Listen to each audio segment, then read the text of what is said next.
Avant même qu'on ne commence cette vidéo, je vais te demander de mettre un pouce bleu pour que la chaîne puisse s'élargir encore plus de plus parce que tout ce que nous partageons ici comme information, comme valeur, nous méritons déjà au moins les 1000 abonnés, mais on est encore très loin. Donc, mets-moi un pouce bleu pour que la chaîne puisse se développer, pour que d'autres puissent profiter de ces compétences-là. Certains sont en train de souffrir quelque part maintenant. Ils vont pouvoir maintenant profiter de cette nouvelle. Donc, c'est la première vidéo au bureau après les congés, après les quelques vacances que j'ai eu appris. Donc, voilà, nous allons parler dans cette vidéo de la gestion du risque, le money management.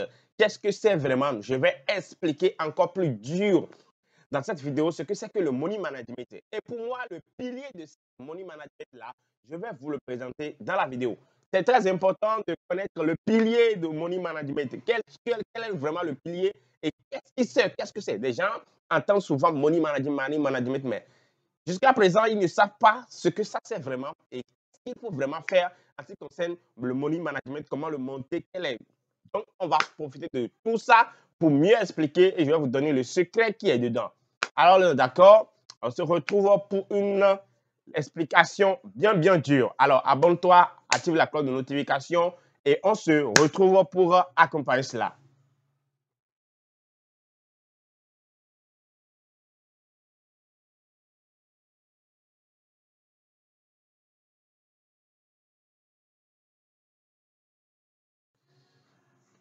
Alors, nous allons évoluer dans la vidéo. D'abord, qu'est-ce que le money management, les amis? Un money management, le money management, ce qui est la gestion du risque même, c'est le second plan que vous vous placez en cas où les choses ne se passent pas comme voulu. Est-ce qu'on est d'accord? Le money management, les gens ne savent pas vraiment ce que c'est. Quand on parle de money management, ce n'est pas quand les choses se déroulent bien. Ce n'est pas quand tu fais des positions gagnantes que tu vas placer ou bien que le money management est nécessaire. Non. Un vrai money management, c'est le plan B. Quand nous allons parler en forme de soldat, c'est lorsque vous allez sur le champ de la bataille et que vous imaginez. Maintenant, dans le cas où les choses ne se passent pas, quand l'ennemi va vouloir nous dominer, ou bien quand l'ennemi va réagir tellement de cette manière pour nous surprendre, qu'est-ce que nous pouvons monter comme plan B pour pouvoir réagir automatiquement? C'est ça un vrai money management. On est d'accord. Donc, pour le trader aussi va sur le marché avec intention que les choses peuvent toutefois banaliser de l'autre côté du mauvais sens, mais les choses peut toutefois mal se passer. On est d'accord. Maintenant, dans ces genres de cas-là, qu'est-ce que je vais faire? Comment je vais me comporter? Quel est le comportement à adopter? Quel est le plan, le second plan à suivre? C'est ça un money management.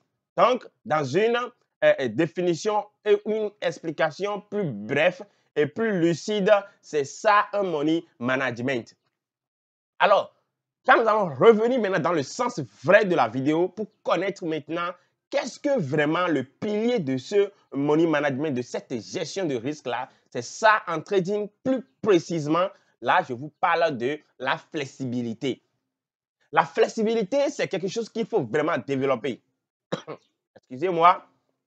Moi, je me disais même que en août, plus précisément, c'est en ce moment que moi, j'évalue encore plus bien mon degré de money management, mon degré de ma flexibilité en quelque sorte.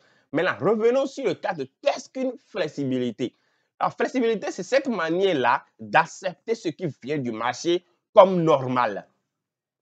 La flexibilité, c'est le fair play que le trader professionnel a. C'est ça même la compétence, c'est ça même la maturité dans le métier du trading. C'est ça même que les traders développent. Les traders professionnels, c'est ce qu'ils développent plus que les autres. Un trader professionnel ne doit jamais manquer de flexibilité. La flexibilité, c'est ça qui te permet de ne pas s'énerver contre le marché. Parce que s'énerver contre le marché, c'est le pire ennemi. Si quelqu'un s'énerve contre le marché, cela engendre automatiquement la vengeance. Et la vengeance contre les marchés boursiers, c'est comme tu es mort. Si jamais tu te mets, tu te venges contre un marché financier, c'est que tu es mort. Parce que nous ne devons pas oublier que nous sommes des milliers de personnes sur ce marché-là. Excusez-moi. Nous sommes des milliers de personnes sur ce marché-là. Donc, quand toi, tu vas vouloir te venger parce que quelque chose c'est pas mal, parce que quelque chose c'est pas bien passé, mais quelque chose s'est mal passé à un moment précis et tu te venges, c'est que c'est fini pour toi. Le marché te prend en otage et tu crames une très bonne partie de ton compte. Donc, la flexibilité, c'est cette manière-là d'accepter les choses comme ils vont, comme les choses se passent et d'être patient et de savoir que voilà, mon temps aussi reviendra. Si nous allons prendre l'exemple simple, ce mois-ci, le mois d'octobre, c'est le mois où les traders évaluent plus leur degré de flexibilité. C'est comme si tu es prêt à supporter le marché, ses caprices jusqu'à quel point. Et tout ça, c'est en ce mois que cela se passe. C'est pourquoi beaucoup ne tradent pas parce que les grands traders qui poussent le prix vraiment sont en vacances et qu'il y a moins de liquidité sur le marché. Donc, ce qui fait que quand tu prends une position, la position peut banaliser, peut vouloir aller dans ce sens, mais peut encore vouloir aller dans ce sens. Et pour reconnaître ça, vous allez voir que les bougies se forment avec beaucoup de mèches. Les bougies sont façon maigrichon, donc tout ceci prouve qu'il y a manque de liquidité dans le marché. Cette semaine maintenant, je donne toujours l'exemple sur cette semaine. Vous allez voir que le lundi, j'ai pris une position avec le risque management bien respecté. J'ai pris une position qui s'est mal passée. J'ai perdu un peu de mon risque parce que je sais qu'on est en août, j'ai réduit considérablement mon risque. Le mardi aussi, je n'ai pas pris une position parce que vous voyez, les positions sont rares. Le mercredi, je n'ai pas pris. Jeudi, je n'ai pas pris. Jeudi, j'ai pris une position également qui s'est mal passée. Et le vendredi, j'ai pris aujourd'hui encore une position qui s'est comment passer, mais que j'ai gagné juste 0,50 sur la position. Cela veut dire que je finis cette semaine en petite perte. Vous voyez? Donc, ce sont des choses qui arrivent.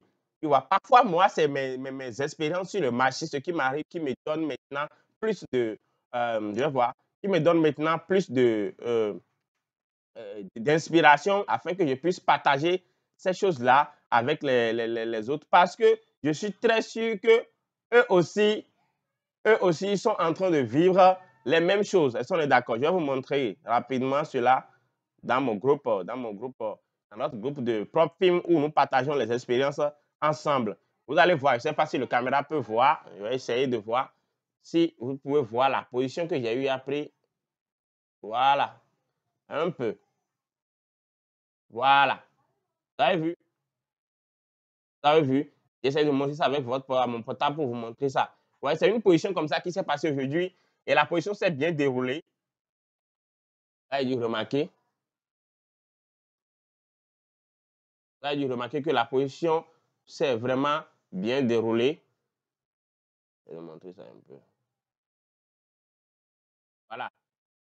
Ouais, là où la position est prise. La position est prise quelque part ici. Vous avez dû remarquer que ça s'est bien déroulé un peu avant que le marché ne se retourne également. Donc, j'ai dû sortir avec une petite ou bien un petit profit également. Vous voyez? Donc, voilà le degré de cette flexibilité-là. Donc, vous devez accepter ce qui vient du marché. Si le marché se comporte mal avec vous, soyez collé à vos règles mères. À vos règles mères. Voilà le premier sens du money management. Maintenant, le second sens, c'est lorsque les choses s'empirent.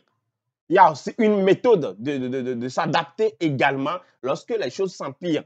Lorsque les choses deviennent vraiment, vous faites maintenant une semaine en perte, 2 semaines en perte, non. Qu'est-ce qu'il faut faire? Il faut encore mieux se comporter. C'est dans ce moment qu'il faut encore réduire vos risques, diviser le risque par 2 afin de pouvoir mieux vous adapter. C'est ça un money management. Est-ce qu'on est d'accord? Donc, la flexibilité dans le monde de money management est très importante. Cette flexibilité, nous pouvons le comparer au fair play et nous pouvons également le comparer maintenant à accepter ce qui vient du marché, à ne pas se venger vraiment du marché. Donc, j'espère que vous avez appris de cette petite vidéo-là et désormais, nous allons encore plus approfondir les choses et j'espère que vous allez beaucoup apprendre également. Donc, on se retrouve encore pour une nouvelle vidéo très bientôt.